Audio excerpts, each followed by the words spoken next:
Donc tout ça, comment ça se traduit?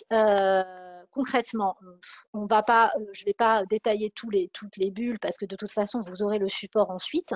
Mais concrètement, en fait, ça nécessite de passer en revue l'intégralité du référentiel avec les indicateurs qui s'appliquent aux catégories d'actions qui concernent vos activités, donc dans votre périmètre de certification Calliope, de venir regarder un petit peu, donc je dirais comme faire un état des lieux par rapport aux différents éléments qui sont associés, pour ensuite identifier les écarts et savoir ce qui peut être mutualisé. Dans un système qualité multisite, un système qualité commun multisite, ça ne veut pas forcément dire que tout le monde, euh, je dirais en termes de tâches, euh, réalise les mêmes tâches pour le même process. Ça veut dire qu'à un moment donné, il y a une homogénéisation sur certains process, par exemple l'administratif. Tout ce qui peut être homogénéisé sera homogénéisé. Je pense par exemple au process administratif. Après, peut-être que si vous avez des sites qui fonctionnent par filière de formation, il y aura des procédures très spécifiques aux filières. Donc ça ne limite pas forcément en fait ce mode de fonctionnement-là où on va avoir des procédures communes. Comme ça peut être sur la communication, l'administratif par exemple, et des procédures plus spécifiques sur de l'ingénierie ou sur la pédagogie si c'est des filières très différentes.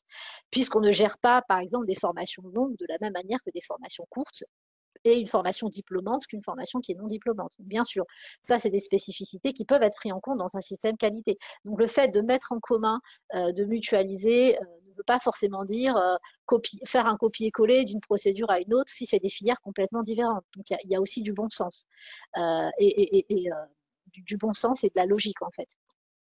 Donc l'idée, c'est de prendre en fait l'intégralité de vos process opérationnels, de regarder par rapport à votre activité, à votre offre de formation, et puis au choix stratégique aussi que vous faites, de savoir ce qui peut être mutualisé, homogénéisé et de bien identifier les procédures qui sont du coup spécifiques.